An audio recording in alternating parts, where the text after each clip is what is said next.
Assalamualaikum warahmatullahi wabarakatuh. Hari ini kita akan belajar tentang desain eksperimen. Desain eksperimen sendiri terbagi menjadi dua. Yang pertama pre-eksperimental dan true eksperimental.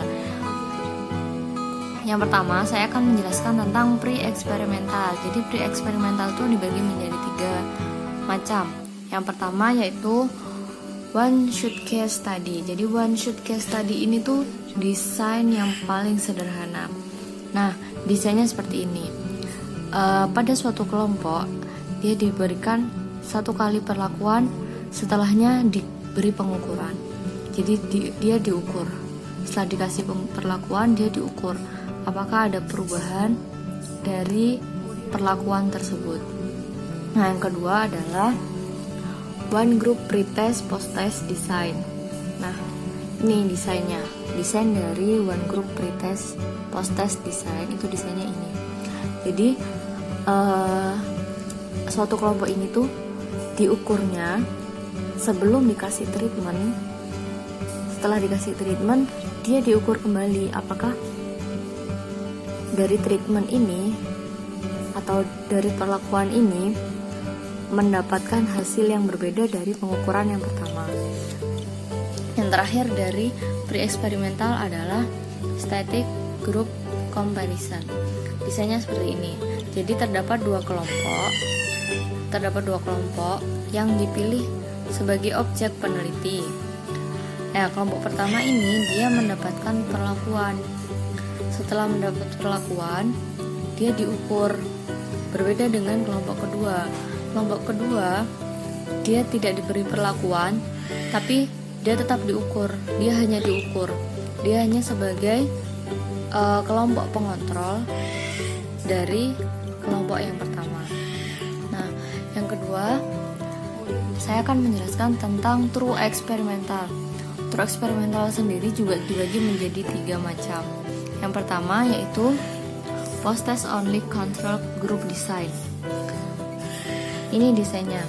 Jadi post-test only control group design itu hampir sama kayak yang ini, static group comparison. Hanya saja bedanya post-test only control group design ini itu adalah desain yang paling sederhana dari true eksperimental.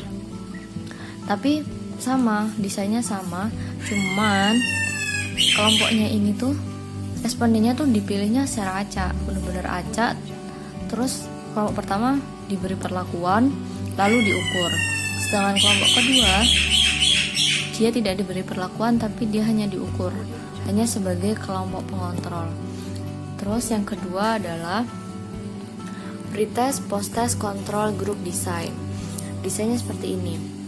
Jadi ada dua kelompok yang dipilih secara random. Jadi true eksperimental tuh semuanya kelompoknya dipilih secara random. Kelompok pertama karena namanya pretest post-test, jadi di awal dilakukan pretest atau diukur terlebih dahulu. Setelah itu diberi perlakuan. Setelah diberi perlakuan, dia diukur kembali atau disebut post-test. Berbeda dengan kelompok kedua.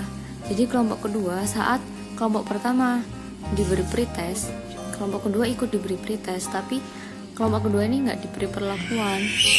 Dia hanya diberi pretest, setelah itu diberi post-test. Sebagai kelompok kedua ini sebagai pengontrol. Seperti itu. Yang terakhir adalah Solomon for Group Design.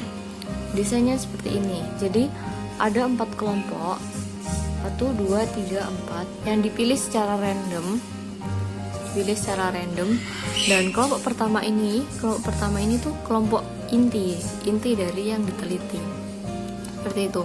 Jadi dia diukur terlebih dahulu, di pretest, diberikan pengukuran, lalu di treatment atau diberi perlakuan. Setelah diberi perlakuan, dia diukur kembali. Jadi kelompok 1 ini adalah kelompok inti. Nah, yang kelompok kedua ini dia hanya sebagai kelompok pengontrolnya saja dari kelompok 1. Dia diberi pretest dan diberi post-test.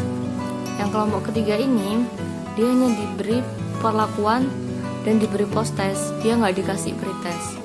Kelompok 4 ini, sedangkan kelompok 4 dia sebagai pembanding atau pengontrol dari kelompok 3. Seperti itu. Sekian dari saya. Wassalamualaikum warahmatullahi wabarakatuh.